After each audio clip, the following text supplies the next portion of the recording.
One of the things that you might encounter when you're first starting to ride motorcycles is that cars are out to kill you. And they are. Every car is trying to kill you. One of the things that often you don't hear people talking about are tips on how to stay alive as a motorcyclist. Once you do a lot of riding, you learn from your mistakes, and unfortunately I had to learn very hard from my own mistakes. But I've commuted for hundreds of thousands of miles in a busy metropolitan area, the Washington DC area, and I wanted to share some tips with you on how to stay safe in a busy urban environment. Whenever you're going through an intersection like this, making a left, look at this guy, you see that?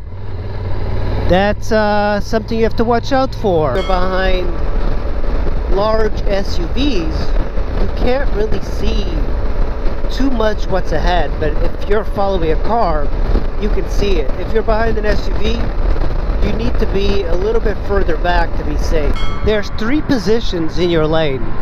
Normally, you want to be either on the left, like this, where the tires of the cars are going, the middle, or the right side of the lane. Normally you have to vary your position based on what is happening. If you want to look ahead, swing to the left and see what is happening. See, this is the problem. You don't want to be stuck behind one of these box trucks. I mean, I literally do not know what is happening in front of it.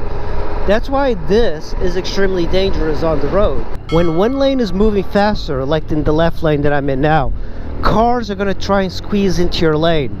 Upon these roundabouts, first you have to yield to the cars in the roundabout, but in areas like in the United States, you also have to watch out for cars behind you. I find that the cars behind you are a little bit more reckless. If you're in a 2-lane road like this, that the car in front of you is not going to pull directly in front of you. Nowadays, with distracted driving and people just texting and general like careless type of behavior, people will swerve into your lane. Every intersection you go through, you have to be a little bit more careful. It does increase your chances of getting hit. See, this is why you need to find out patterns of your route. Red light, make sure that the car behind you stops. Put your bike in first gear, just in case you need to move. Here's a car coming up from behind. I'm looking at him. I see that he stops, but my bike is still in gear. And the reason I do that is because what if the car behind doesn't stop? I've actually gotten hit twice by cars because they decided there's no bike there. And you'd be surprised, there's quite a few people that just don't see bikes. When you're coming to a lane like this that's moving faster, you can bet there's cars on the left that want to get in your lane. Maintain your motorcycle properly. And a lot of riders I've seen, including me, sometimes you just don't maintain your bikes. You're busy riding every single day, commuting back and forth to work. And a lot of riders, they go like, oh, you got to wash your bike, you got to do this before rides and that. Nobody does that if you're commuting every single day. Who does that in a car? But sometimes you can neglect your motorcycle a little bit too much. And I've done that, and I paid for it. Mostly just in parts that I needed to buy. Type of environments, you have to be a little bit more aggressive if you want to get through. And I found that people that they're a little bit less than aggressive, cars tend to take advantage of you a little bit more in this sort of environment. Know the area that you're riding. When I'm commute mode, I always have 3 fingers on my brake levers, both the front and the rear. If you're going to have a commute, you're going to ride every single day, one of the things that really helps is having a route that you enjoy, and having a route that you know what is happening. You don't want to be riding new roads all the time, commuting, because often there could be things that happens, like patterns of traffic, of people turning left that are desperate in that particular route. when you're like straddling these lanes like this, there's a lot of cars that might open their doors as well. A lot of times I might want the car behind me to get back, so what you might want to do is just flash your brakes a little bit, pulse them, and many times they will slow down. It's very important to make sure that you signal with your hand. And actually a lot of people don't even know what signals mean when you're like putting your hand like this to make a right, but they always slow down. If you ever get in a confrontation with a car driver, don't chase them, don't go after them, don't yell, even though it might sound kind of cool to write to your friends that you chase this guy down and you let him have it. Around this area, I heard of multiple people getting killed by doing the exact same thing. So in a motorcycle, you're especially vulnerable. All you really need is like some guy to turn and you're dead. But around this area, car drivers have gotten killed because they were confronting other car drivers because of road rage. When you're riding around, you want to be predictable. When you're in an area like DC, it gets a lot of tourism. And tourism is good for the economy, but not for motorcycle riders. Don't be one of these guys that just wears a motorcycle jacket as protection. Wear pants and boots and gloves and everything else that you can get as well. Sometimes when you're behind a car, especially in a vehicle this size like a scooter, cars do not see you because you are completely obstructed by a car in front, especially like an SUV. Whenever you're riding through a neighborhood like this, remember, there's so many driveways that potentially a car just could pull right in front of you. Of course, there's different strategies for dealing with city-like riding and the outskirts on the highway, but it's very similar. It's being predictable, being able to look at your surroundings. Here you have the added benefit of dealing with pedestrians and cyclists. They are very... oh, and bird riders, those guys are the worst. They're so unpredictable.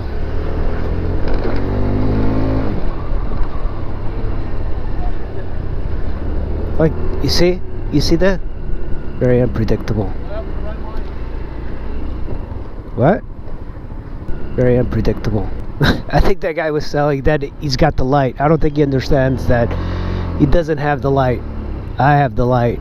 Always leave plenty of room between you and the car in front.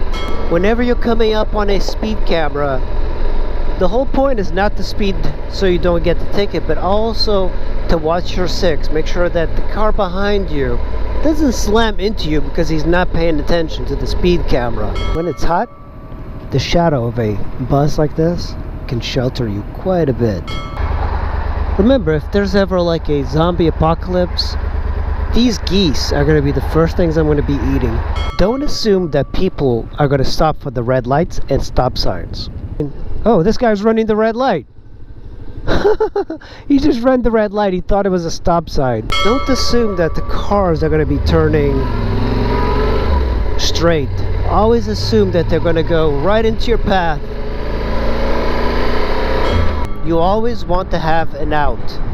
So when you are in any sort of traffic, especially with cars, you just want to be able to squeeze by if something happens. So right now I have my right side open and I can always swing there if something happens, but also I can dart in between these two cars if the car behind me is going to hit the Civic. Having a high motorcycle is a lot better for visibility. When you're riding into the sun and the sun is right in your eyes, remember, cars in front of you also have that issue. But what you really have to watch out for in that situation is that the car behind might not see you. Always look in your mirror to make sure that the car behind you sees it. And often I will signal with my hand just so they know that I'm turning. When you're riding in the rain like this, you want to ride on the tires tracks, because if you look down in the middle of this lane, there's oil. If you have a commute through the city and you're in the suburbs, often you can find routes like this that are not within a major artery. Go straight to get behind the car like this. That way you have an out in front of you. When you're riding at night, remember there's decreased visibility for both you and everybody else and objects on the road. So be mindful of that. This is why often you should wear a reflective vest. But if there's a car behind, and I've seen this with Doug in Utah riding his V-Strom, so if there's a car behind that might be a little distracted, what you do is you just kind of wiggle your bike a little bit, you swing, and it kind of alerts the car behind and wakes them up. You have much less braking distance when it's wet. These manhole covers, the steel ones, in the rain are extremely slippery. I try not to be in people's blind spots. Sometimes it's just unavoidable. Look at that. That is so dangerous right there. The first 15-20 minutes when it starts raining are the most dangerous, because that's when the oil just starts to surface. Riding in the rain sucks. Like, you can barely brake, and when you're riding in the countryside you can't corner, so not very fun.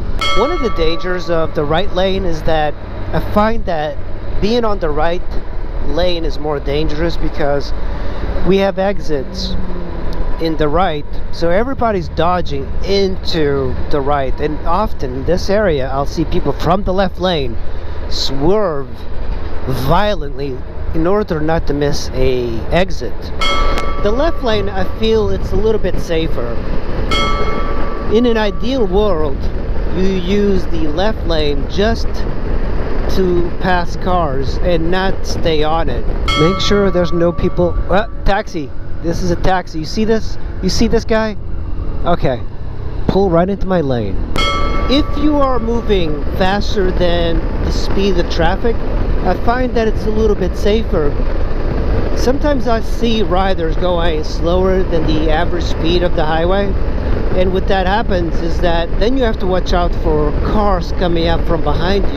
Every corner is dangerous, especially these painted lines, either yellow, white, purple, whatever. In the city you have the added benefit of riding in the bike lanes and kind of get away with it, but it only works if you're in a scooter, because if you're not in a scooter, then you're just being a douche. If you have auxiliary lights, use them. If you're on the highway, you can use your throttle rocker to hold on to the throttle, but when you're commuting, there's no point of ever using that. But you have to watch out, because if you're doing this or lane splitting, pedestrians will cross in between the cars, so that's not good. When you're riding at night, make sure that you don't outrun your headlights. One of the things that you can do if you don't have powerful headlights on your motorcycle is to use the cars in front. Well, those are some tips for you to stay alive while commuting to work or school or whatever. I hope you guys enjoyed it, and I'll see you in the next video. Bye!